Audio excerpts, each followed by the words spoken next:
Welcome back to the channel, everybody. I've got some great videos for us to watch together today. Like I try to do in every video, we have a wide variety of topics to go over today. In today's video, we're going to go over everything from the deception of this new Artemis II NASA mission. We're going to touch on all the new developments in this worldwide energy crisis we're all experiencing. We're even going to dive into the evidence showing that we may be about to experience a whole other type of lockdown, because the evidence would suggest not only are they creating a new problem, but they're already creating their so-called solution for it. And if they pull this off, humanity will never be the same. But before we get going, don't forget to hit like and leave a comment on the video to increase the odds that my next upload will show up in your feed. But with all that out of the way, let's get after it.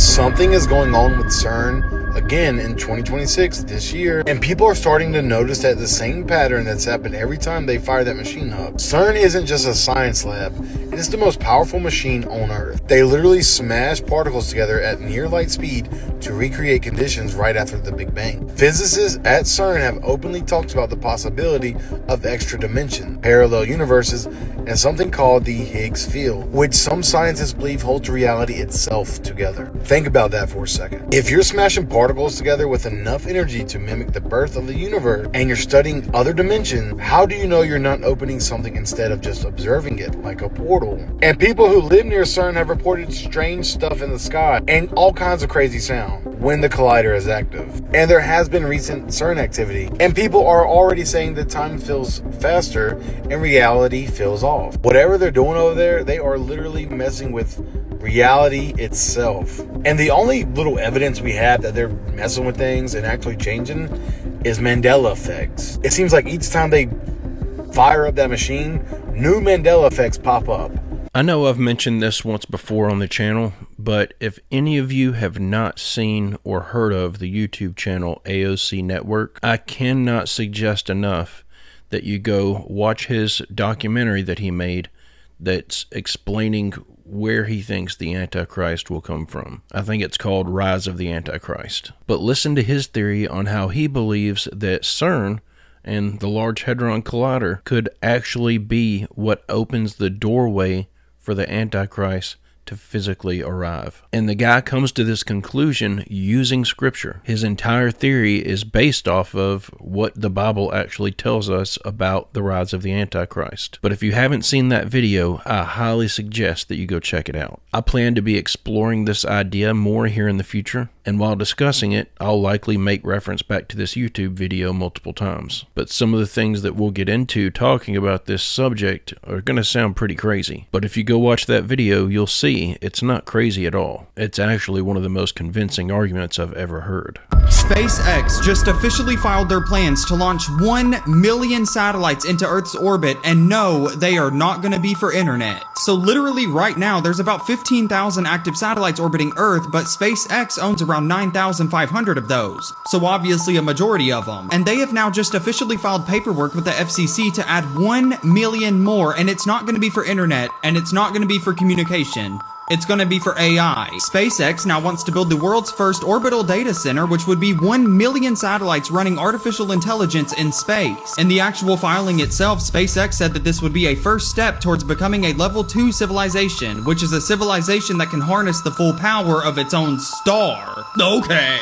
Now here's the part that nobody is talking about, because an astronomer calculated that if all 1 million satellites were eventually deorbited, one would burn up in Earth's atmosphere every single 3 minutes. And scientists still don't fully understand what that much metal burning up in the atmosphere does to the atmosphere long term. These satellites would also orbit higher than Starlink, meaning tens of thousands would be visible from Earth every single night, even at midnight. Amazon has actually already filed a 17-page petition to block the entire thing, and astronomers are calling it a potential end to ground-based observation of space. This one shouldn't be that shocking. This is what we've heard them talking about now for over the past 2 years. They have a goal of building these AI data centers in space so that they can allow the coolness of space to keep these things cooled off. Because right now we're going to run ourselves out of fresh water just trying to keep our AI running. But isn't it funny how we have all of these dystopian science fiction movies that are supposed to take place in the near future? And it's basically the same plot being re-envisioned over and over again, is that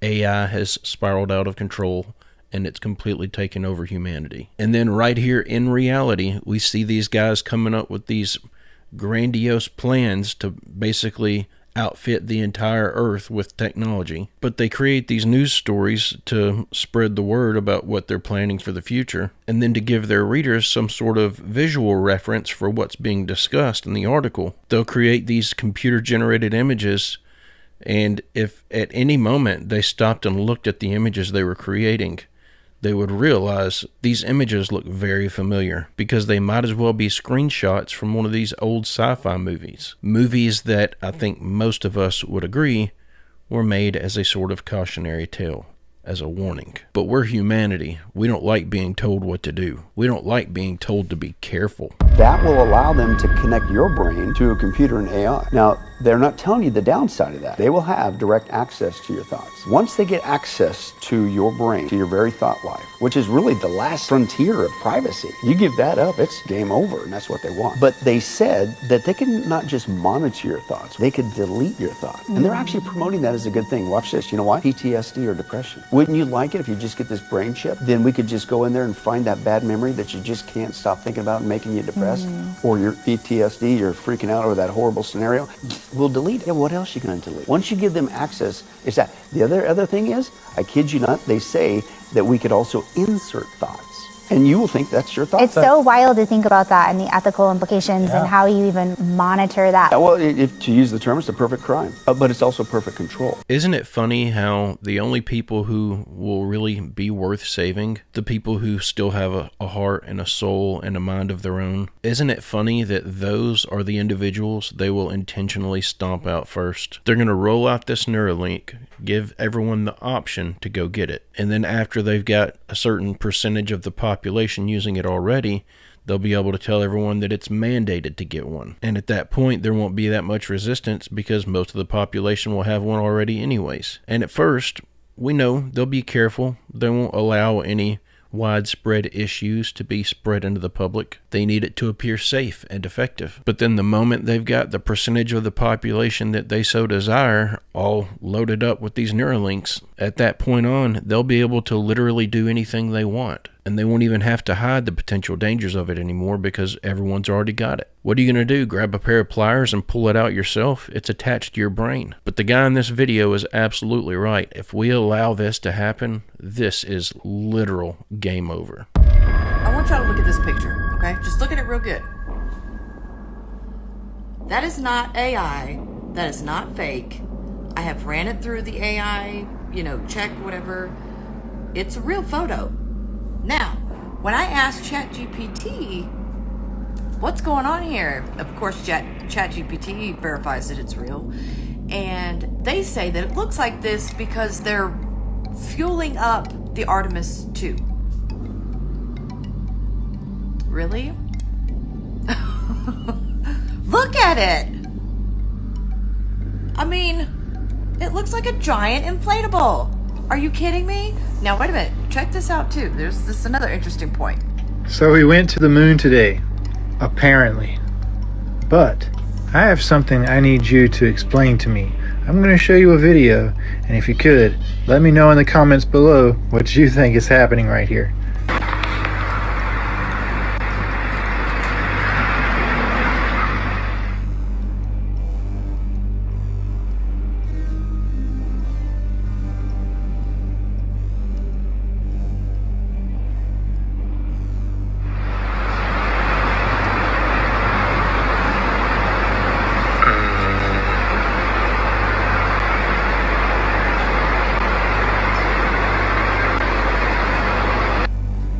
It gets so much better. Now check this out. It won't take long for them to be caught out with the moon mission. Watch this plane.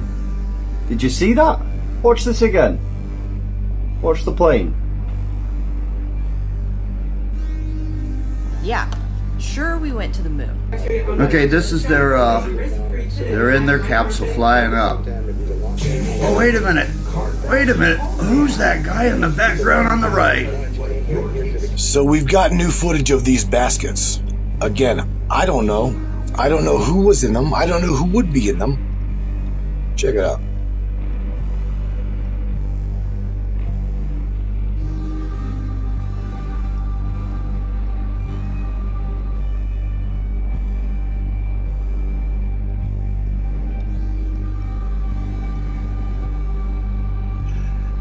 Your guess is as good as mine. I'm going to have to look up and see what the actual explanation is for why they've got these 4 baskets sliding down off the side of the shuttle. It's so obvious what that looks like it was created for that it almost makes me wonder if they created it intentionally for diversion. Like, let's make everyone look at this. We won't reveal what its actual purpose is for a little bit.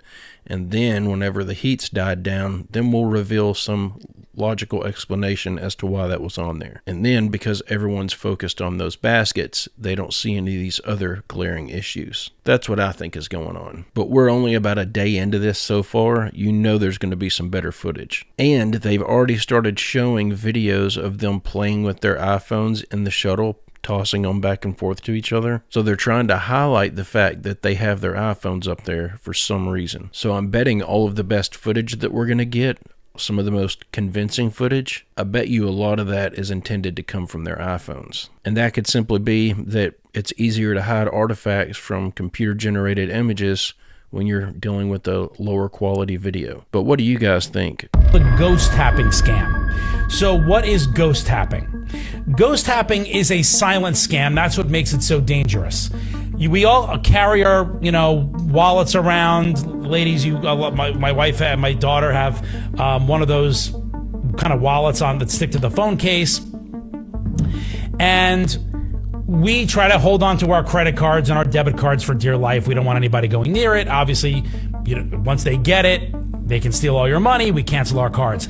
This scam is so dangerous because the criminals have figured out a way to just be near you in a public place. Think of a sporting event. Think of the mall. Think of a restaurant. Think of anything where they can be near you and not be suspicious. They can even stand at the counter at a souvenir stand at an arena and just stand there and get victim after victim after victim. They just need proximity to you, and their reader on their phone or their little device that's easily accessible to these scammers can receive, because our credit card, I was looking for my credit card, I don't have it here.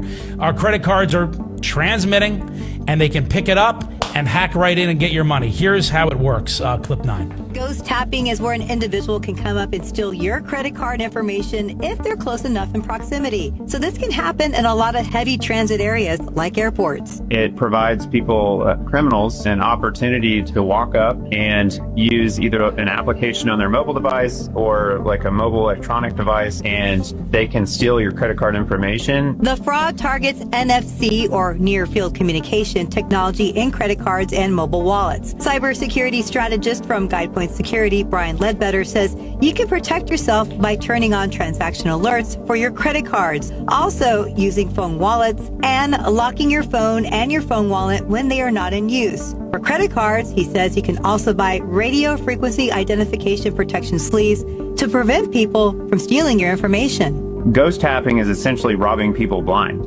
Instead of actually threatening your life and taking your cash, they don't need to. They just get a device close to you and steal your credit card information. It is absolutely frightening. I miss the old days where if you had something of value that you didn't want being stolen, you just had to hide it really well. I think them digitizing every aspect of our life, while it might have made things more convenient, it's also greatly increased the convenience level for people who are up to no good. Now that everything's been digitized, it doesn't even do you any good to have like a home safe and put your deed to your house in there, all of the important banking information that you need to hang on to, or the titles for your cars, because you as an individual can keep that stuff locked up and secure, but it's not really safe and secure because a scammer can just call your local courthouse, have them update or change all of your information over to their information, and they can do all this over the phone without even verifying their own identity. People are literally having the deeds to their property stolen out from underneath them, and in some cases, it's taken 2 or 3 years for them to even suspect that something's going on. And by that point, that scammer's likely already used that deed to pull out several $100,000 in mortgages. Digitizing all this stuff has turned out to be a nightmare. We need to go back to cash and back to paper documentation. To bring more petrol, diesel and fertiliser to Australia. Now, it's the Australian way that people want to do their bit. And there are simple ways that you can. You should go about your business and your life as normal. Enjoy your Easter And if you're hitting the road, don't take more fuel than you need. Just fill up like you normally would. Think of others in your community, in the bush, and in critical industries. And over coming weeks, if you can switch to catching the train or bus or tram to work, do so. That builds our reserves and it saves fuel for people who have no choice but to drive. Farmers and miners and tradies who need diesel every single day. And all those shift workers and nurses who do so much for our country. The months ahead may not be easy. Just everybody addressing their nations today. We got Trump addressing the nation tonight. That was the Australian PM. He's addressing the nation. I think the other one from Britain is addressing their nation. The UK. It's the US, the UK, and Australia all speaking to the nations today about the war in them. Hey, do you remember when they came out and said, hey, listen, Corona's coming, but it's not that bad. If you could just stay home and make sure that our essential workers can get out and do... Yeah, all right, we're coming up on energy lockdowns. Just go about your normal life, but do your part. Okay, take public transit, walk, ride your bike, wear your mask, only shot between this hour and this hour if you're this age and that age, you live here and there. Australia is certainly the place we need to be keeping an eye on right now. It seems like anytime one of these governments has a bad idea, it's almost as if they turn to Australia and say, y'all try it out and then we'll see how it works for you. They went extreme with lockdowns, with arresting people for walking on the beach all by themselves. They were throwing sick people into camps. They're even one of the biggest culprits when it comes to stomping on freedom of speech. I'm constantly seeing videos from Australia where people are being questioned by the local authorities because they posted something on Facebook that they didn't like. Or if they click like on someone else's X post and that post originally has an unfavorable opinion of their government. It just seems like Australia has become the official breeding ground for control mechanisms. But my point is, anything that happens in Australia, they want to do it in other places as well. It may take them a little longer to roll that plan out, but it is their plan. So remember, anything we see happening there, our federal government would love to implement those same strategies over here. But seeing it happen to another population first does give us a heads up, and it does give us at least a slight advantage when it comes to figuring out how to stop it. No one will be able to say that they were blindsided by all of this. Did you know that the US military dropped almost 300,000 ticks infected with Lyme disease onto the state of Virginia to test how quickly the disease would spread, and then lied about it for almost 80 years? Check out the newly declassified document and then continue to watch this and let me know your thoughts. Farmers are reporting finding boxes of ticks in their farmers' fields, and the numbers being absolutely insane already this year. All at the exact same time that they are announcing that they are working on a Lyme disease vaccine. So once again, they are creating a problem to sell you the solution that's only going to keep you sicker. And here's something else that people need to be aware of. Sometimes, a lot of times, when people get Lyme disease or get one of these strange tick bites, a lot of times it messes with their taste buds and they no longer enjoy any kind of dairy products. So they can't drink milk or eat cheese. It tastes putrid to them. And there are actual, real documented instances of people getting some strange tick bite and suddenly becoming allergic to meat. All I'm trying to say is, when you have a government that does not want its population eating meat, there is a well-known tick which a lot suspect was created by the government, and that tick has the potential to make someone not be able to consume meat anymore. And now we've got reports across multiple states of farmers making the claim that they walked out into their field and found a box that was filled with these ticks. And at the same time, we're seeing a sharp increase in Lyme disease cases. I'm not making any accusations here, but I would like to point out how astronomically unlikely it would be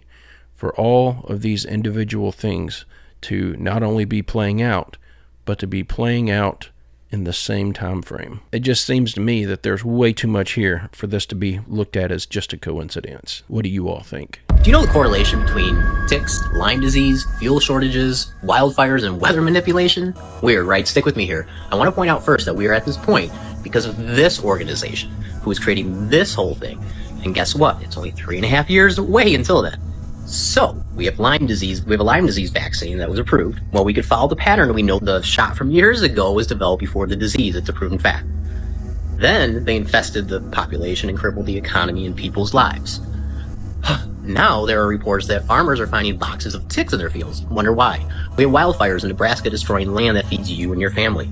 We then have weekly, drastic weather manipulation. All you have to do is look up. If you're getting bombed with these, I guarantee the next day or two you'll have precipitation and wild temperature fluctuations. This is the swing today. This is now a weekly occurrence.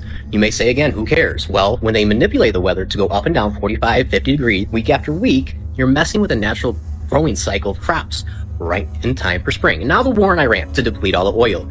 Everything essential comes from it, farming products. See where this is going yet? Food shortages, economic crises, civil unrest. So they've created the problem. We're in full motion, folks, and if you haven't seen it yet, their old playbook is being worked out as we speak. Problem, reaction, solution. Pay attention. Let's go. Yeah, it seems to me that it would take a larger leap to see all these things and not assume that they're in some way related to each other. But looking at how things are playing out, I think this is probably just a small part of this overall plan that they're using to whittle down the population. They want to get us below that 500 million mark. And there wouldn't be many better ways to do that than to literally create a situation where there's not enough resources to go around, essentially making it physically impossible to sustain the population. And that likely wouldn't affect anyone who made above a certain dollar amount. They're just going to have more options in regards to how to obtain their food than what the average Joe has. And because of connections and because they've had the funds to actually prepare for this sort of thing, it would mostly be the people with money who would survive these initial waves. And the people with money are the only ones they care about saving anyways. But I keep seeing what's playing out right now and wondering, why are these countries not absolutely panicking? But you wouldn't be panicking if this was just an expected step in some game plan that you had devised. You'd just be on TV telling people, nothing to worry about, don't believe your eyes and your ears, we're the government, we're going to get it all fixed. But it's starting to look to me like this so-called energy crisis we're about to experience is just another part of their depopulation agenda. What do you all think? But guys and gals, I'm going to go ahead and end the video right there. I hope you enjoyed these clips we watched together today. God willing, I'll be back tomorrow with another one. I hope you come back to join me. Don't forget to click like and leave a comment to increase the odds of my next video showing up in your YouTube feed. But guys and gals, I hope everyone has a great, safe, fantastic rest of your day, a phenomenal weekend, and I will see you all in the next one.